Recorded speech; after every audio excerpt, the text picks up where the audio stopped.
قبر زہرا بنا رہے علی اپنی غربت چھپا رہے۔ قرآن نے دو انبیاء کی دعائیں پیش کی ہیں جنہوں نے اولاد کی دعا مانگی، ایک جناب ابراہیم کی، دوسرے جناب زکریا کی۔ رب لا تذرنی فردا وانت خیر الوارثین، کب جناب زکریا نے دعا مانگی؟ جناب بھئی اگر توجہ رکھیے گا میں خون جگر دے رہا ہوں، جناب مریم کی والدہ نے کہا میں نے منت مانی تھی، اللہ نے فرشتہ بھیجا کس پہ؟ جناب مریم کی والدہ پہ۔ نہ وہ نبی تھی، نہ رسول تھی، نہ یہ مجمع، نہ امام تھی، نہ معصومہ تھی، منت مانی تھی کہ تیری راہ میں دوں گی۔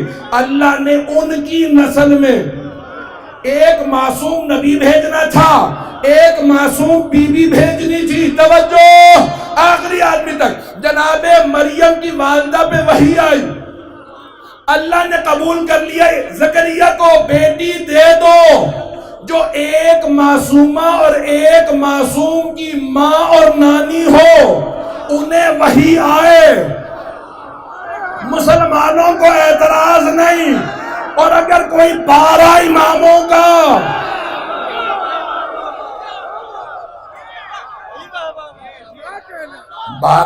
کا جد ہو،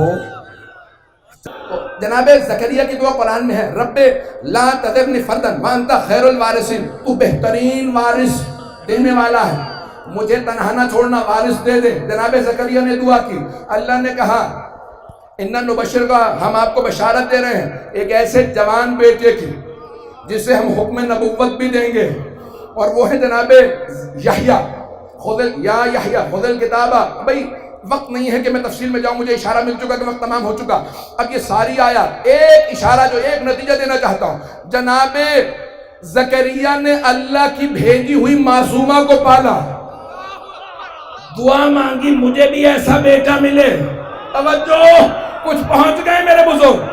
یہاں جناب زکریا نے معصومہ کو پالا، بی بی کو پالا، عیسیٰ کی ماں کو پالا، تو دعا مانگی ایک بیٹا مجھے بھی دے دے، معصوم ہو، نبی ہو، پاک ہو۔ اب کسی نے محمد کو پالا، جیسے ہی رسول خدا آئے، جناب فاطمہ بنت اسد نے کہا ابو طالب مبارک ہو، آپ کے مرحوم بھائی کے یہاں اتنا خوبصورت بیٹا پیدا ہوا ہے، دنیا میں نہیں دیکھا، پاک و پاکیزہ آیا ہے، تمام آلائشوں سے پاک ہے۔ توجہ ہو، جناب فاطمہ بنت اسد نے کہا اے ابو طالب، آپ کے مرحوم بھائی عبداللہ کی یہاں اتنا خوبصورت بیٹا دنیا میں آیا، آلائشوں سے پاک، پاک و پاکیزہ۔ جناب ابو طالب مسکرائے، کہا اے فاطمہ بنت اسد، میں آپ کو بھی ایک ایسے ہی بیٹے کی بشارت دیتا ہوں جس میں یہ ساری خوبیاں ہوں گی، الا النبوہ، سوائے نبوت کے۔